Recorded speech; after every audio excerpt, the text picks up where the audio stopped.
on today's episode of Living Cosmos. So here is the truly phenomenal, spectacular thing about choosing human first, which is when I let go and drop into my heart space and I start feeling and my experience begins to unfold and I gain some practice in staying in and being with myself in my experience.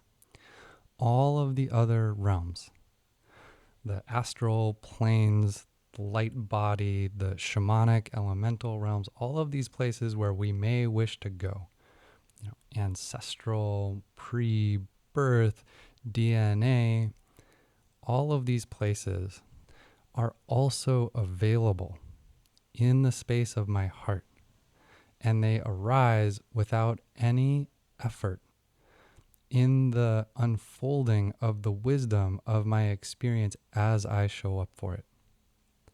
So any place that I might wish to go, I still have access to, but it shows up in a very different way because I'm not leaving. I'm not inserting my agenda to get to some picture that I have of what that place is. Instead, I receive that experience directly and immediately. Welcome to the Living Cosmos podcast. I'm your host, Matt Sturm. Our focus is on the questions, who am I and what is my place in the cosmos? This exploration is in service to understanding our true nature on our path toward human realization. Today, we recognize that the universe has been on a journey of evolution from undifferentiated particles into life, consciousness, and even podcasts. You and I are vastly interwoven into this living, breathing cosmos. Our stories of healing, awakening, and self-actualization are each threads in the evolutionary tapestry of the cosmos. So, center in yourself and join me for this transmission. Aloha, everyone, and welcome to Living Cosmos, podcast episode number 3. Today, our topic is choosing human. And I wanted to share this particular orientation that I have to life, towards my experience. So, beginning with the word choosing, is the recognition that while I may not be choosing my life circumstances, and I may not be choosing the particular events that are happening, I'm always at choice in how I engage with my world. And I'm always at choice at who I send in, who I choose to be in my engagements with the world. So choosing means my sovereignty. I'm in my sovereignty in how I'm meeting my life. So then there's human. And particularly in spiritual circles, there can be a tendency to choose something else first, something besides our human existence first. I can choose my energy body. I can choose my spiritual wisdom. I can choose the light realms or the astral realms first.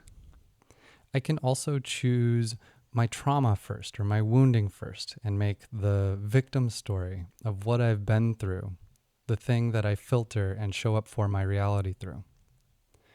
Or I can choose my head first, meaning the logical managerial aspects. I can be in future planning states of what's going to happen or what I'm bringing through. And while all of these are aspects of the human experience, meaning they're all places that we have access to, and they are part of our inheritance, part of our birthright as beings endowed with all of the amazing gifts of consciousness that we have. They are not human first in the way that I orient to it. So human means ordinary, mundane, regular. It means just me, a human being with a human body, with desires and boredom and distraction and my present experience. Human first. Human also means I'm orienting towards the name that I was given at birth. And this may seem kind of strange, I don't know, but using my given name has for me been an incredible doorway into my authentic experience. So my name is Matthew William Sturm. That's the name that I received on the day I was born. And it's not to make anybody wrong for using a spiritual name or a nickname or any other name that we acquired along the way. We go through many deaths and births, and we cycle through many identities in our lives. So honoring that and choosing to own, choosing to engage with the name that I was given at birth connects me to my parents and all of my ancestry as a human. It is a way to engage with being a human being first. So showing up to my experience as Matt, as Matthew William Sturm, as my given name, helps me honestly meet whatever is happening right now. So why do I care about, why am I even talking about this topic at all? What is important about it? As I mentioned, we have access to go lots of different places in our experience. We can meditate, we can take psychedelics, we can do shamanic journeying and open into the elemental realms.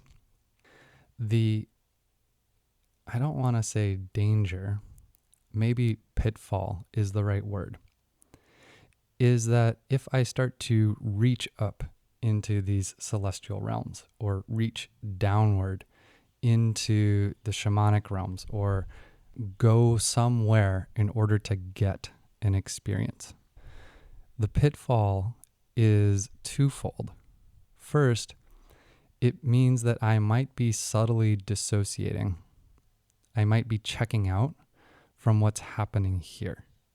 And even though I may be experiencing some beautiful bliss realm of spiritual awakening, if I had to leave myself subtly or overtly in order to get there, then there's still a disconnect and it's not the full thing. It's always going to be partial because I'm leaving some other part of me behind.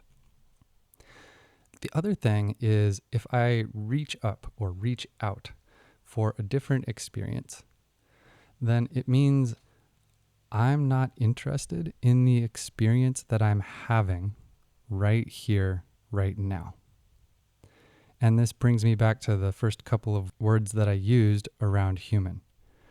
Ordinary, mundane, nothing special, just whatever is here. So when I choose human first, when I engage with my human experience ordinary, no technique, nothing special, there's no particular thing that I need to do other than orient myself towards here I am, what's here right now, I get the most trustable and also the most integrated version of my experience. Unintegrated meaning I'm leaving some part of myself, or I'm dissociating, or I'm disconnected in some way. Trustable meaning whatever is here, since I'm not inserting my agenda, then I can really believe, I can really trust in and connect with and become intimate with this experience that's arising right now.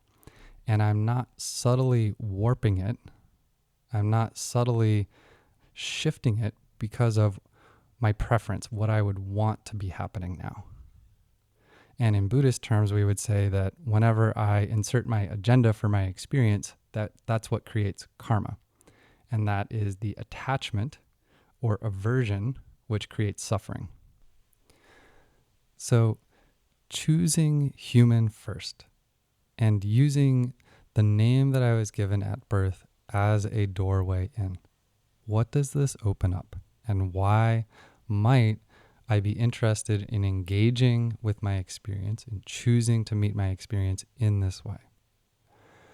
What it opens is the feeling that is arising in my body and in particular through my heart.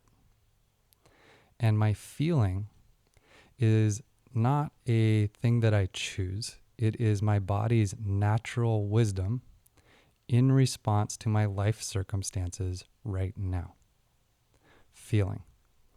It includes emotions like grief or fear or anger, even joy. And so orienting towards my ordinary, mundane human experience first helps me connect much more deeply to naked reality and how I am naturally, the wisdom of my body and my heart is orienting in that reality right now. I become intimate with my life and I become more intimate with my feeling self, with my heart. And so this requires a letting go. I need to risk coming out of my head and releasing the habitual protective mechanisms of, we all have different versions of it, but distracting myself or managing my experience or my awareness of probing what exactly is happening and then understanding all of the contexts and layers of it right now. That still keeps me in my head and out of inhabiting the experience from the inside, from being in my experience right now. So here is the truly phenomenal, spectacular thing about choosing human first, which is when I let go and drop into my heart space and I start feeling and my experience begins to unfold and I gain some practice in staying in and being with myself in my experience. All of the other realms, the astral planes, the light body, the shamanic elemental realms, all of these places where we may wish to go, ancestral, pre-birth, DNA, all of these places are also available in the space of my heart, and they arise without any effort in the unfolding of the wisdom of my experience as I show up for it. So any place that I might wish to go, I still have access to, but it shows up in a very different way because I'm not leaving. I'm not inserting my agenda to get to some picture that I have of what that place is. Instead, I receive that experience directly and immediately. And I'll come back again to the word trustable. As a place or a plane or a state of consciousness arises in my heart space, it is the trustable integration of that experience because it is the natural unfolding of my heart now. At this point, you might be saying, well, okay, that's nice. Now, how do I do this? How do I choose human first? I have in my background a number of different modalities that connect to this orientation. First and foremost, I have studied is not the right word, practiced, experienced, a modality which I call human heart, which is very much about this, choosing human first, inhabiting the experience that is unfolding in my heart. I learned this through a teacher and then mentor and now very dear friend named Adam Gainsberg, who himself learned it from a guy named Mark, who I've never met. So human heart is a pathway into our direct experience. And it has utterly changed my life again and again and again as I've gone through the iterations over the past decade that I've been sitting and steeping in this work. There are a couple of other orientations which have been profound for me, which also weave into my particular approach. And they all center around the body. They're all somatic, meaning body-based, body-focused. The first that I want to share is Hakomi. So this is a type of somatic psychotherapy. I went through a training to become a Hakomi practitioner, and then I have continued to just love the Hakomi method. And to give you a little taste of how this works.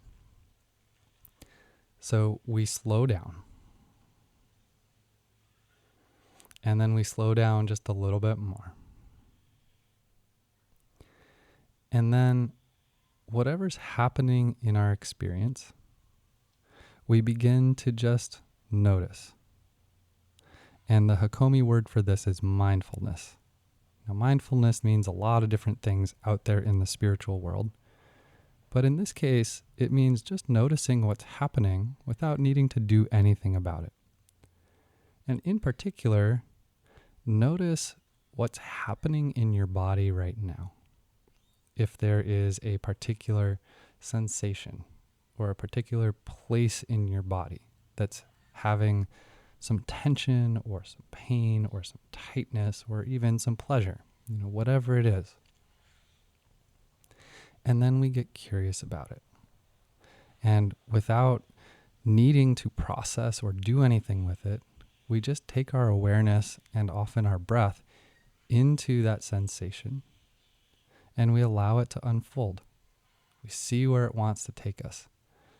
And the remarkable thing is that our bodies hold and are the doorway into an incredible amount of our experience. And so just by noticing whatever is coming up right now and then getting curious about it, that can take us into our deepest healing. It has for me. It can unfold incredible insights about our life's path. And that's what Hakomi is about. It's about coming into our bodies to become more whole as beings. The next lineage, which weaves into my particular tapestry, my particular orientation to human first, comes through a teacher named Reggie Ray, who is a student of Chogyam Trungpa in a Tibetan Buddhist lineage. And Reggie's approach is called somatic meditation, meditating with the body.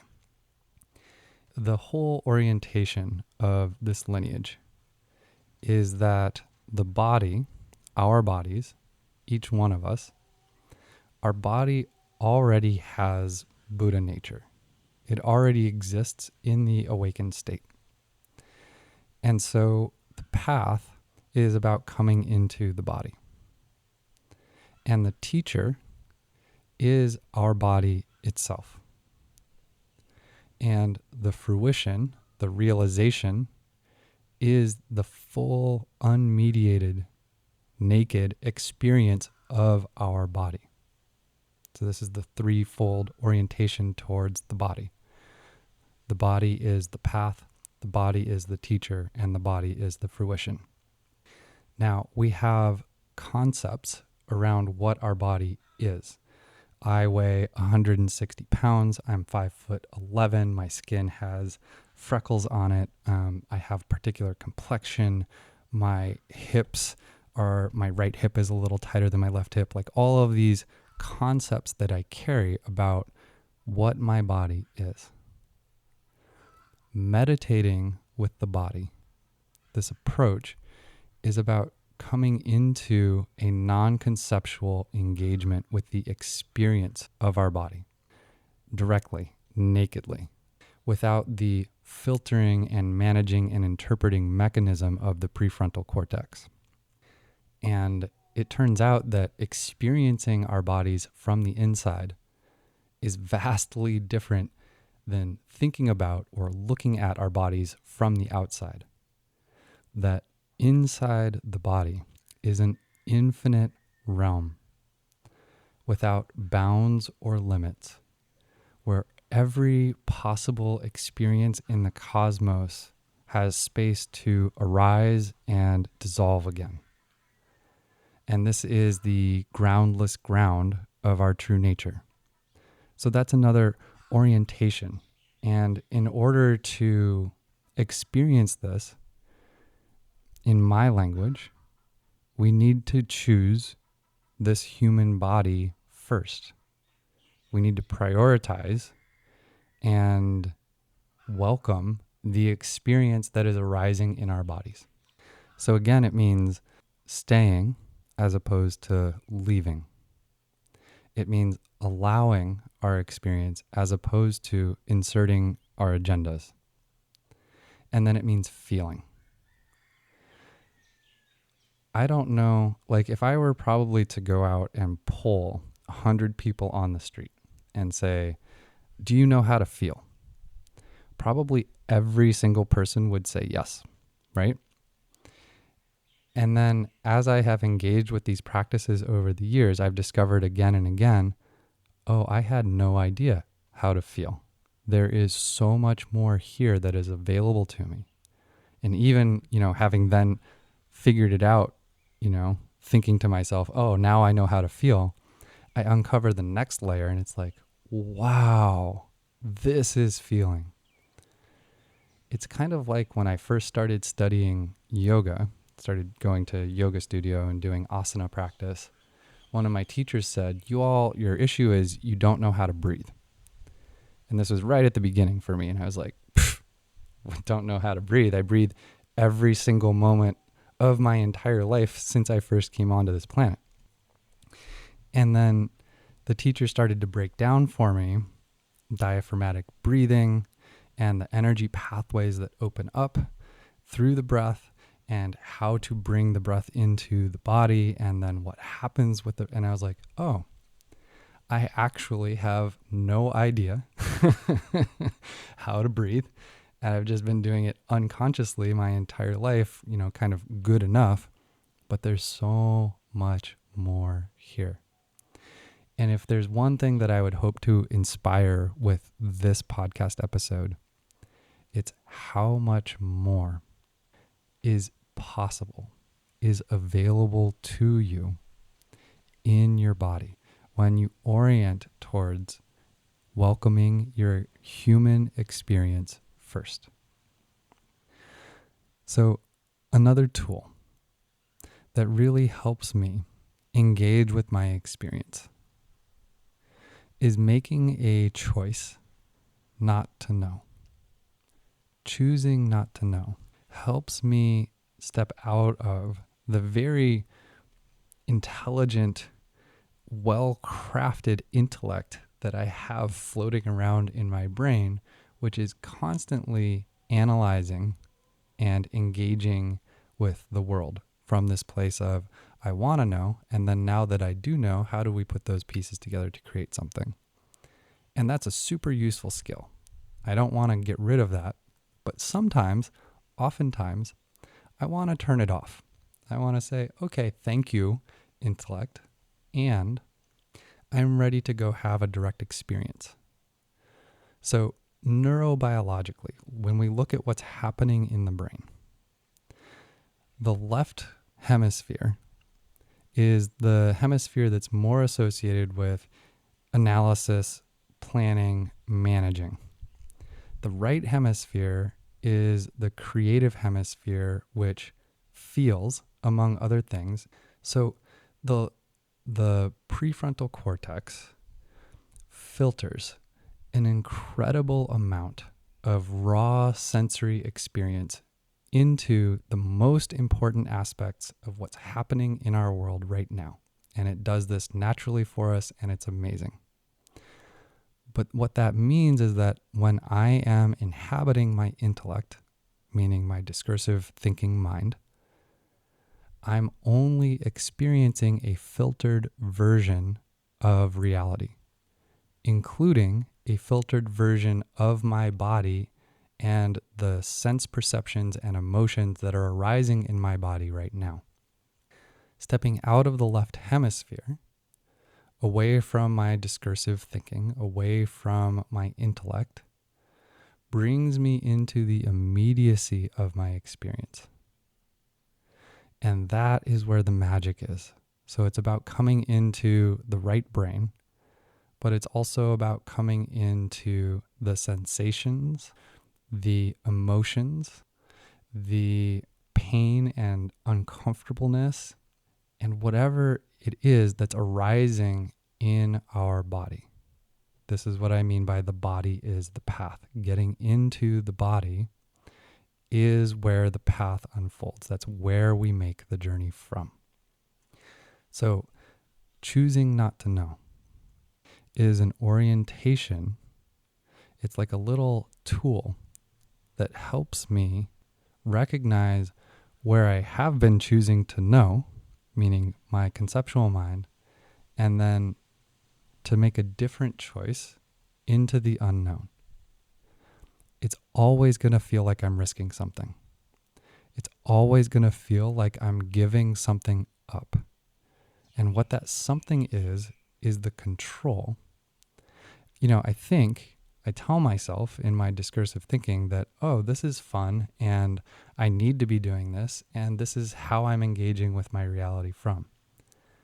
When I set that function down and make a choice to inhabit my experience, I realize how much of that is about control. I want to control my experience.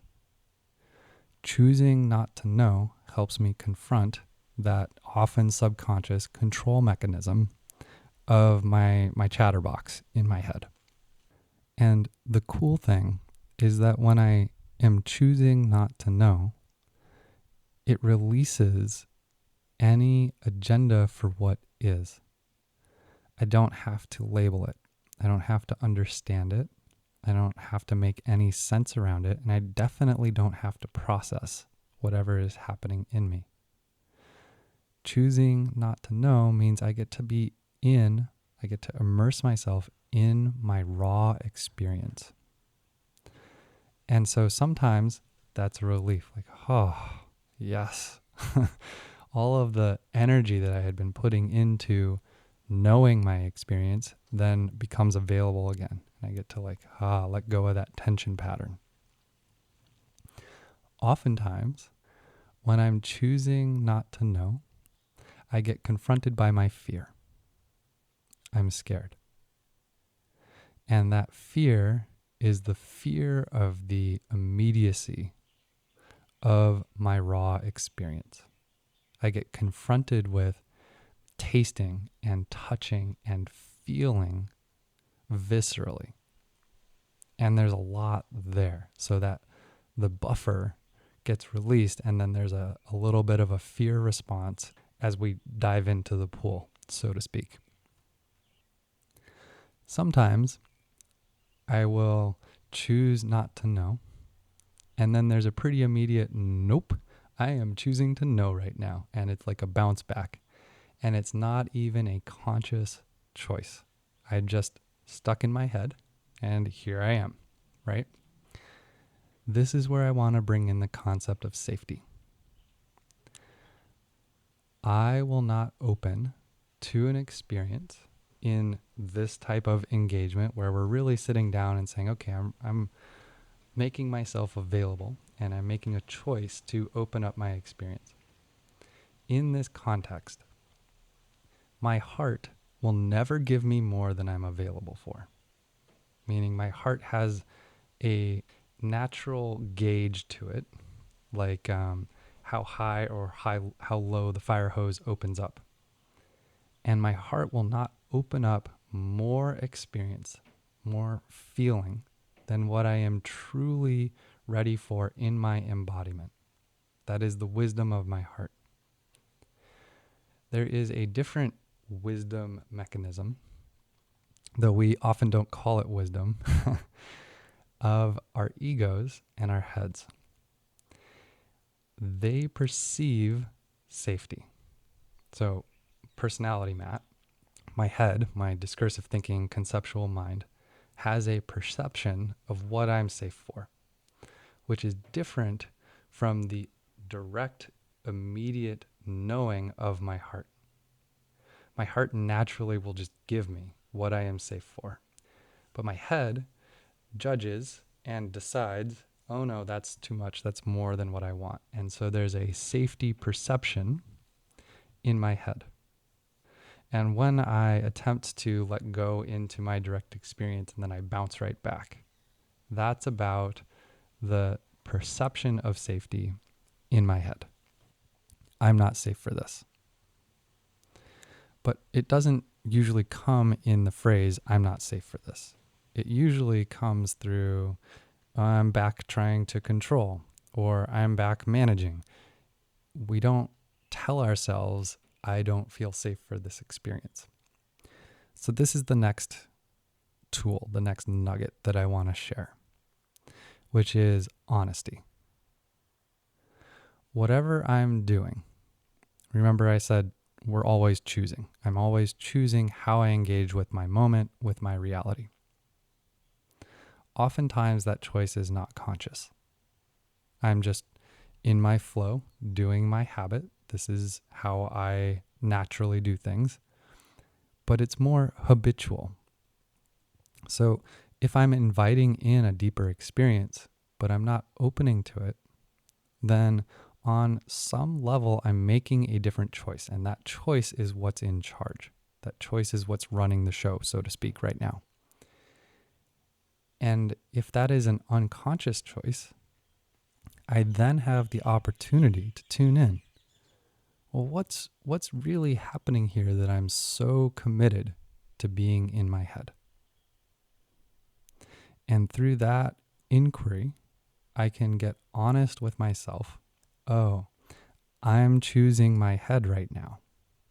There may be a reason, there may not be a reason, but I can own the choice that I'm making, and I can make the unconscious habitual behavior into a conscious choice. And in this way, I'm taking the unconscious, the subconscious, and integrating it into my core self. So my distraction habit, right? I'm constantly checking my phone, for example. When I slow down and tune in, I realize I want to be distracted. I want to distract myself. I want to take myself out of my moment, and this is how I'm doing it. And as I honestly admit this to myself, I come into ownership of that pattern, that habit of behavior. And then that comes into my conscious awareness, and I become free to make a new choice. So prior, it was just an unconscious program, a pattern that was running in my life. And then as I honestly admit it, I bring it into conscious awareness, I own it. And from that space, I now have the opportunity. It's not that I will always be able to, but I have the opportunity to make a new choice if I so wish. Making that new choice first requires awareness, but awareness by itself is not enough. It then requires life force. It requires vitality. It requires a capacity and willingness to step into the unknown and have a new experience or a different experience than what I am used to. So the number one choice mechanism from our conceptual mind, from our egos, we like to think, I'm going to choose what's going to give me pleasure. I'm going to choose what's going to make me happy. But when I have looked at it, what we actually choose for, the number one selection mechanism is what is familiar. What do I already know? What feels like something that I can trust and ding, ding, ding, will be safe in. Safety. So the choosing mechanism of my conceptual mind is for what is familiar. And then if we take that a layer deeper, it's because that is going to be safe for me. If I'm going to try to make a new decision, then there has to be enough me here. I have to be centered enough, resourced enough, embodied enough in myself to make a new choice, which is going to be risky, which is going to feel unsafe or uncomfortable or different. And so there has to be enough oomph in my system.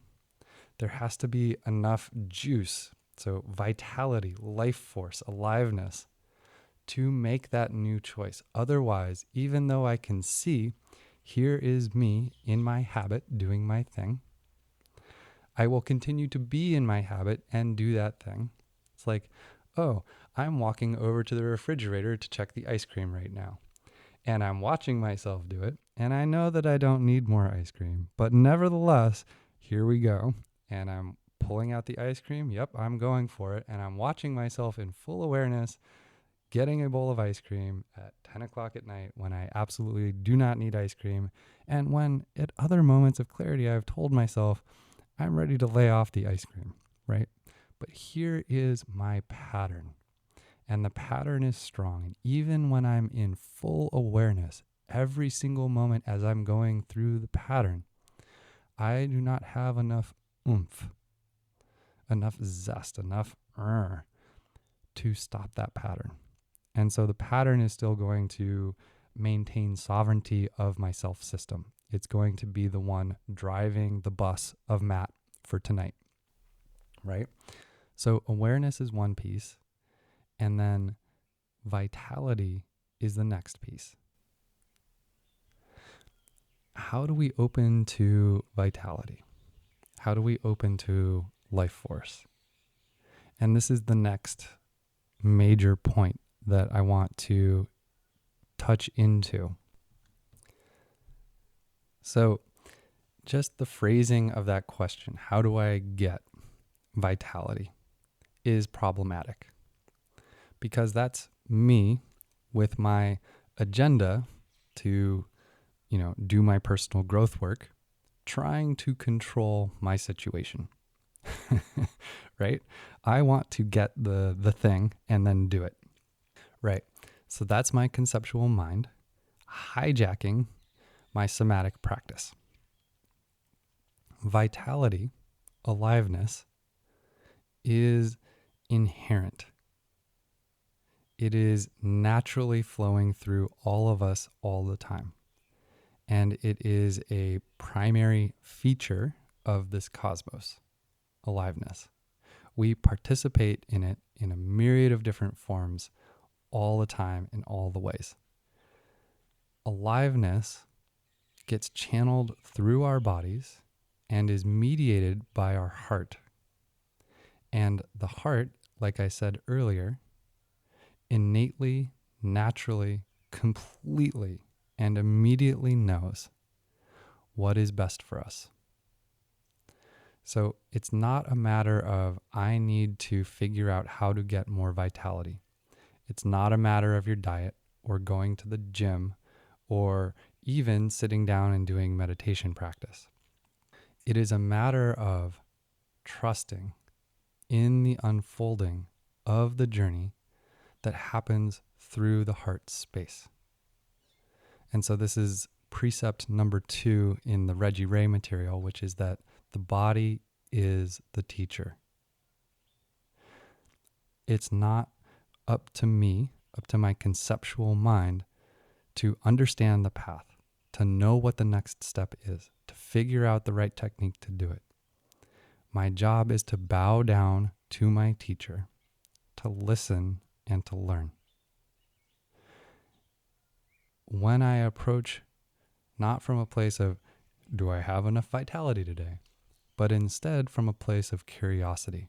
What's here? What is my heart showing me? What does my heart have to say to me today? Through the felt sense that is arising in my body. Then, again, I get the trustable, true, integrated experience that is perfect for me right now. Whatever experience is arising in my body is the most merciful, compassionate expression of life as it moves through me.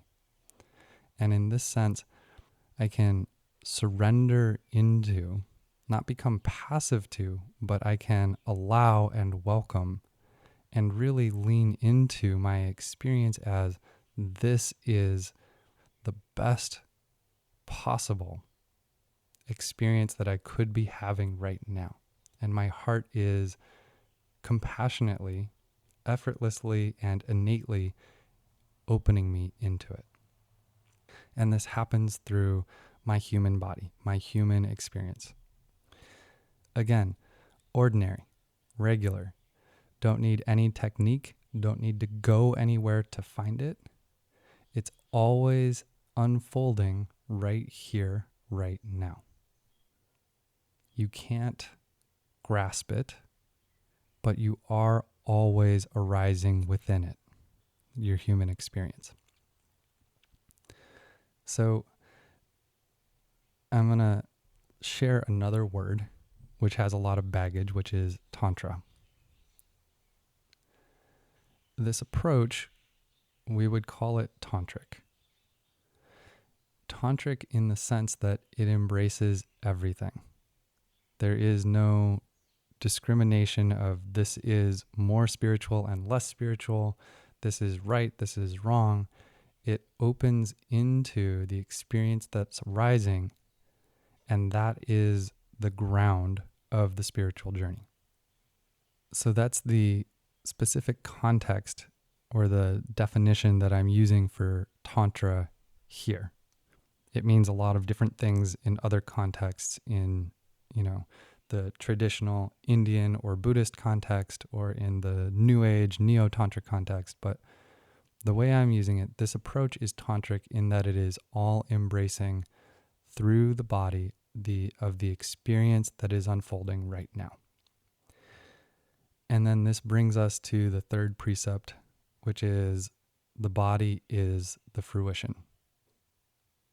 So particularly for people who have been spiritual seekers, myself included, this is so simple that we almost can't accept it because we're looking for that transcendent ultimate reality. And this orientation says that whatever is arising in my experience right now is the totality.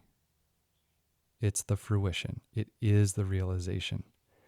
And by immersing myself, by opening myself into the fullness, the emptiness, the everything that is arising in my experience, if I were just able to let go into that and stay in that is the fruition, the realization of the human journey.